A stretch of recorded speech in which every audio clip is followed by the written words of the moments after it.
हिंदुत्व का सबसे बड़ा चेहरा और देश का चौकीदार कहे जाने वाले नरेंद्र मोदी आज अपनी ही कुर्सी बचाने के लिए संघ के दरवाजे पर माथा टेकते नजर आ रहे हैं। बीजेपी में खामोशी से ही सही, लेकिन अंदर ही अंदर भूचाल है। जो पार्टी 2014 में मोदी मोदी के नारे पर खड़ी हुई थी, वही पार्टी आज पूछ रही है कि क्या मोदी ही एकमात्र विकल्प है। संघ और बीजेपी का रिश्ता दशकों पुराना है, लेकिन इस रिश्ते में खटास मोदी युग में सबसे ज्यादा दिखी है। संघ मानता है कि बीजेपी मोदी और शाह की प्राइवेट लिमिटेड कंपनी बन गई है, जहां बाकी नेताओं और कार्यकर्ताओं के लिए कोई जगह नहीं है। अब जब जनता के बीच मोदी का जादू फीका पड़ रहा है, तब संघ ने साफ इशारा कर दिया कि या तो झुको या तो हटो।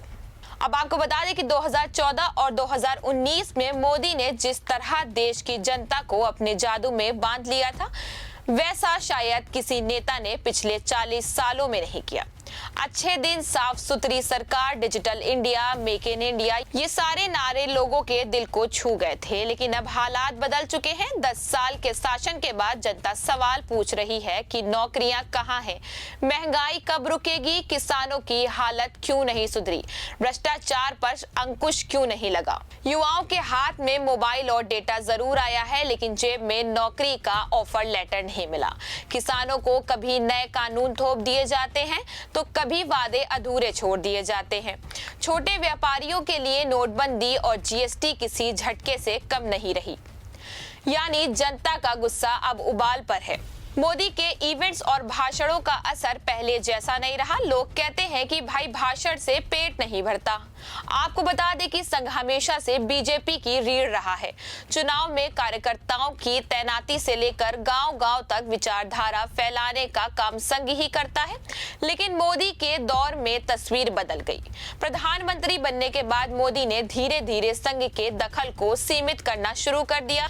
अहम फैसलों में संघ को दरकिनार किया गया। संगठन की बजाय सरकार की प्राथमिकता बढ़ गई। पुराने विचारक और नेता किनारे कर दिए गए, जिसको देखते हुए संघ को लगा कि मोदी सिर्फ अपनी इमेज पॉलिटिक्स पर भरोसा कर रहे हैं। यानी पार्टी अब कार्यकर्ताओं और विचारधारा से नहीं, बल्कि मोदी के चेहरे से चल रही है।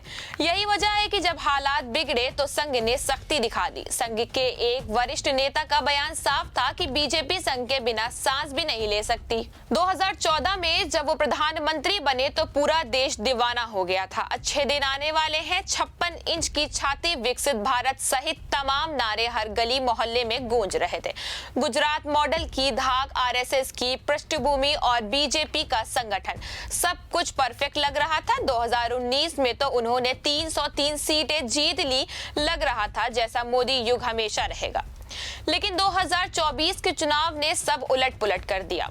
बीजेपी को सिर्फ 240 सीटें मिली। एनडीए ने 293 पर सांस ली, लेकिन बहुमत गंवाने का दर्द तो बना ही रहा। अब 2025 आ गया है और कुर्सी पर संकट के बादल छा गए हैं, क्योंकि गठबंधन के सहयोगी जैसे चंद्रबाबू नायडू और नीतीश कुमार अपनी अपनी चाल चल रहे हैं।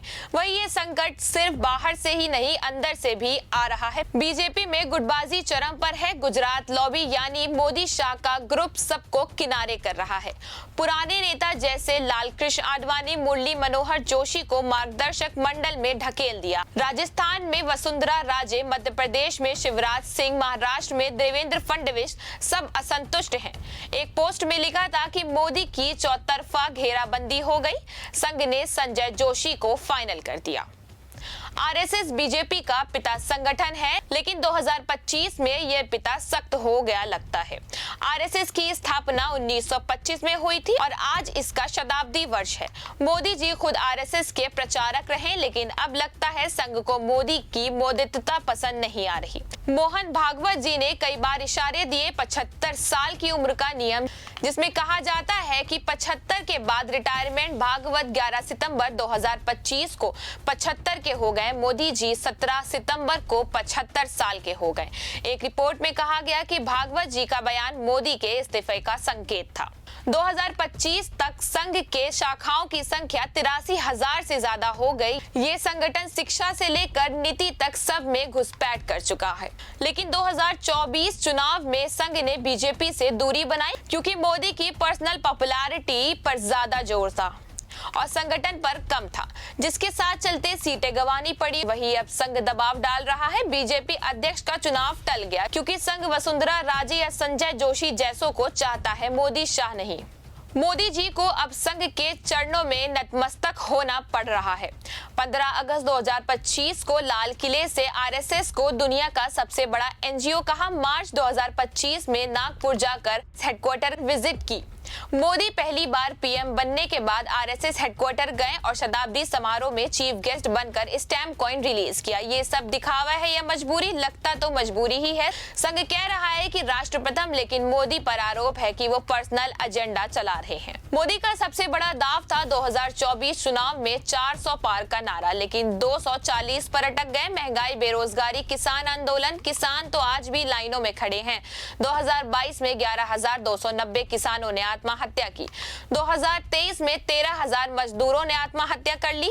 एनडीए ने टीडीपी, जेडीयू जैसे साथी हैं, लेकिन नायडू कहते हैं कि हम बिना शर्त नहीं रहेंगे। वही जीडीपी ग्रोथ तो ठीक ठाक है मोदी के आंकड़ों में, लेकिन आम आदमी को क्या फायदा? बेरोजगारी 8% के ऊपर, युवा सड़कों पर। आपको बता दें कि बीजेपी का सबसे बड़ा मुद्दा हिंदुत्व का था, जिसके चलते राम मंदिर बन गया, लेकिन मुस्लिम विरोधी पॉलिसी से सॉफ्ट हिंदू वोटर भाग गए।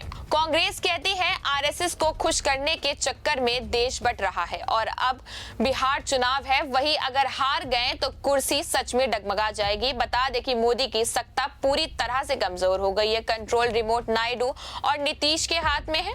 वही बीजेपी अंदर से जल रही है। मोदी शाह की जोड़ी ने सबको कंट्रोल में रखा है, लेकिन अब पुराने घाव हरे हो गए। वसुंधरा राजे ने भागवत से गुपचुप 20 मिनट की मीटिंग की। संजय जोशी का नाम अध्यक्ष के लिए फाइनल किया, लेकिन मोदी नहीं मान रहे। आरएसएस अब तो खुलकर बोल रहा है। भागवत ने कहा कि संघ राष्ट्र प्रथम है, पर्सनल महत्वाकांक्षा नहीं। मोदी को 75 साल का नियम मानना पड़ेगा। अब सवाल ये है कि संकट कैसे फूटेगा? बड़ा धमाका कब होगा? अगर बिहार चुनाव हार गए, अगर नीतीश के साथ गठबंधन टूट गया, तो केंद्र में भी संकट पैदा हो जाएगा। राहुल गांधी लगातार मोदी पर हमलावार हैं, कह रहे हैं चुनाव में धांधली हुई, इंडिया गठबंधन मजबूत हो रहा। अगर आरएसएस ने मोदी को किनारा किया तो धमाका पक्का होगा। एक रिपोर्ट कहती है कि आरएसएस का प्रभाव मोदी सरकार से ज्यादा टिकेगा, लेकिन अमित शाह कहते हैं कि संघ का प्रभाव पड़ता है, लेकिन हम अलग हैं। भाई ये ऊपरी खेल है, लेकिन नीचे आम आदमी पिस रहा है। किसान आत्महत्या कर रहे, युवा बेरोजगार लद्दाख जैसे इलाके संकट में हैं। आदिवासी विस्थापन झेल रहे और हिंदू मुस्लिम तनाव बढ़ रहा है। तो दोस्तों, मोदी की कुर्सी पर संकट साफ दिख रहा है। संघ का दबाव, दाव फेल, बगावत की आहट है, लेकिन याद रखो राजनीति में कुछ भी स्थायी नहीं। मोदी ने संघ से सीखा राष्ट्र प्रथम, अब वही सिखा रहा। आम आदमी को बस अब इतना कहना है, जागो, वोट दो, बदलाव लाओ। वही इस खबर पर आपकी क्या राय है, हमें कमेंट करके जरूर बताएं। फिलहाल इस खबर में इतना ही। ऐसे ही तमाम राजनीतिक खबरों के लिए बने रहिए और देखते रहिए 4 PM गुजरात। धन्यवाद।